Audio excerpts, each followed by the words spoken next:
नमस्कार, मैं ओम Prabhakar Bharti medical counsellor आप सभी का स्वागत करता हूं। जनसंख्या की दृष्टि से देश का सबसे बड़ा राज्य, एक ऐसा राज्य जहां पर सबसे ज़्यादा प्राइवेट की ओपन सीट्स हैं जिस पे दूसरे राज्य के कैंडिडेट भी अप्लाई कर सकते हैं। एक ऐसा राज्य जिसके नाम में तो उत्तर है, लेकिन कई सारे सवाल ऐसे हैं जिनका उत्तर आसानी से नहीं मिलता। जी, बात कर रहा हूँ उत्तर प्रदेश राज्य के बारे में, जिसकी काउंसलिंग 20 जनवरी को शुरू हुई है। वेबसाइट जो है उत्तर प्रदेश की, इसके साथ काफ़ी समस्या है। आमतौर पे डीजीएमई की जो वेबसाइट है इस पर ही नोटिस आया करती थी, लेकिन यह वेबसाइट पिछले कई दिनों से वर्क नहीं कर रही है। ऐसे में मेरे पास तो नोटिस आ गई थी और मैंने 19 तारीख को आपको बता दिया था, लेकिन 20 तारीख को यूपी नीट ने वही नोटिस जारी की और 20 तारीख से ही रजिस्ट्रेशन भी शुरू हो गए। लेकिन अब यहाँ पे एक बड़ा सवाल ये है कि डॉक्यूमेंट वेरिफिकेशन जो कि 21 जनवरी से होना है, उसका कोई भी शेड्यूल जारी नहीं किया गया है। टोटल 5 दिन ही मिले हैं वेरिफिकेशन के लिए, 25 जनवरी लास्ट डेट है। ऐसे में ऐसे कैंडिडेट जो कि दूर से आएंगे डॉक्यूमेंट वेरिफिकेशन के लिए, उन्हें डिमांड ड्राफ्ट भी लाना है, सैटरडे संडे भी बीच में है, तो निश्चित रूप से यह एक बड़ा सवाल है। ओम एजुकेयर ऑथेंटिक इन्फॉर्मेशन लाता रहा है हमेशा से उत्तर प्रदेश के लिए, तो चलिए आपको वेरिफिकेशन शेड्यूल भी बता देता हूँ। हालांकि यह अभी तक ऑफिशियल जारी नहीं हुआ है, लेकिन देखने से यह ठीक ठाक लगता है। तो दो बातें हैं, पहली ये कि आपको डॉक्यूमेंट्स कौन कौन से लेकर जाने हैं, और दूसरा कि वेरिफिकेशन डेट क्या है। तो मेरे पास जो नोटिस है इसके मुताबिक जो भी कैंडिडेट 20 जनवरी को रजिस्टर करेंगे उन्हें डॉक्यूमेंट वेरिफिकेशन के लिए 21 जनवरी को जाना है। जो 21 जनवरी को रजिस्टर करेंगे उन्हें 22 को जाना है। इसी तरीके से जिस भी डेट को आप रजिस्टर कर रहे हैं उसकी अगले दिन आपको डॉक्यूमेंट वेरिफिकेशन के लिए जाना है।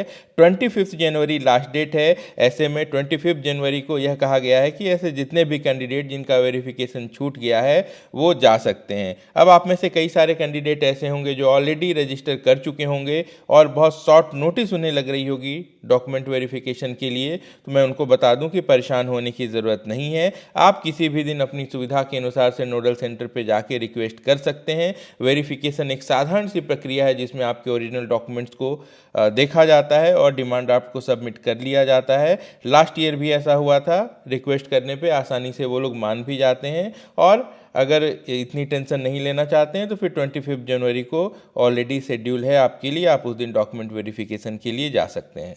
टोटल 19 से नोडल सेंटर बनाए गए हैं, जिनमें से किसी एक का चयन रजिस्ट्रेशन की प्रक्रिया के दौरान आपको कर लेना है। तो अपनी सुविधा के हिसाब से आप कोई भी एक नोडल सेंटर चुन सकते हैं। एक बात का ध्यान देंगे कि अगर दूसरे राज्य से बिलोंग करते हैं तो आप किसी भी कैटेगरी के हों, अगर आपने नीट के फॉर्म में ईडब्ल्यूएस भरा है, ओबीसी भरा है या कोई भी कैटेगरी है वहाँ पे, तो उत्तर प्रदेश के फॉर्म में जब रजिस्ट्रेशन कर रहे होंगे तो वहाँ पे आपको अनरिजर्व कैटेगरी ही सेलेक्ट करनी है। अगर आप किसी रिलीजियस माइनॉरिटी से बिलोंग करते हैं तो यह ऑप्शन आप यहाँ पे जरूर सेलेक्ट कर सकते हैं, लेकिन कैटेगरी आपको अनरिजर्व ही रखनी है। ऐसे में अब आपको बता देता हूँ कि आपको डॉक्यूमेंट्स कौन कौन से कैरी करने हैं। जैसे ही आप अपना रजिस्ट्रेशन का पार्ट कंप्लीट करते हैं, उसके निचले हिस्से में आप देखेंगे वहाँ पे कुछ जरूरी जानकारियाँ दी गई हैं, वहीं पे डॉक्यूमेंट की लिस्ट भी है। तो बेसिकली कैंडिडेट को ये करना है कि अपनी 10th और 12th की मार्कशीट ले जानी है, नीट का एडमिट कार्ड ले जाना है, रैंक कार्ड ले जाना है, एक आइडेंटिटी प्रूफ ले जानी है।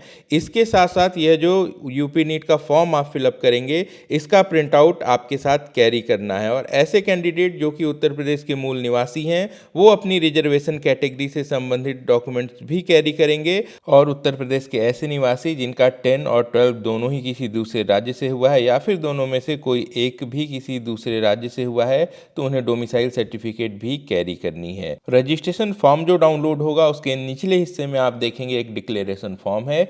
यहाँ पे आपको सिग्नेचर करना है और अपना नाम हिंदी में लिखना है, साथ ही फादर्स नेम भी हिंदी में लिख देना। चलिए एक बार फिर से आपको पूरी की पूरी लिस्ट दिखा देता हूँ डॉक्यूमेंट की जो आपको आपके साथ कैरी करनी है। तो सबसे पहले नीट का एडमिट कार्ड है, नीट की मार्कशीट है, 10 का मार्कशीट और सर्टिफिकेट है, दोनों अलग अलग हैं तो दोनों कैरी करेंगे, कंबाइंड है तो वो सिंगल ही कैरी होगा। वैसे ही 12 के लिए मार्कशीट और सर्टिफिकेट अगर अलग हैं तो अलग अलग कैरी करेंगे, या कंबाइंड है तो वो एक ही रहेगा। आइडेंटिटी प्रूफ में आप आधार कार्ड, वोटर आईडी, पासपोर्ट जो भी हो आपके पास वो कैरी कर सकते हैं। इसके साथ साथ यूपी नीट का रजिस्ट्रेशन का फॉर्म आपको कैरी करना है और इन सारी चीज़ों के साथ सबसे ज़रूरी चीज़ जो आपको कैरी करनी है वो है सिक्योरिटी डिपॉजिट का डिमांड ड्राफ्ट। डिमांड ड्राफ्ट की डिटेल्स स्क्रीन पर देख लीजिए।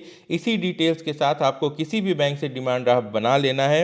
एक कन्फ्यूजन ये हो रही है कि पेएबल एट लखनऊ जो होता है यह बैंक की यूज़ के लिए होता है, यह आपके डिमांड ड्राफ्ट पे लिखा हुआ हो यह ज़रूरी नहीं है।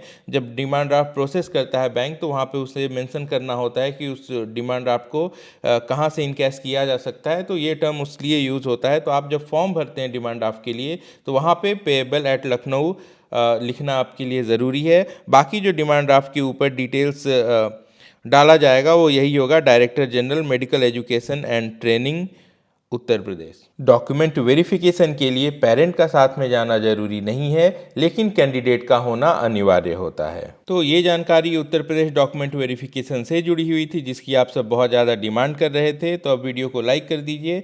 मैं मिलता हूँ अगली वीडियो में नई जानकारी के साथ। आप अपना और अपनों का अच्छे से ख्याल रखिए। नमस्कार, जय हिंद।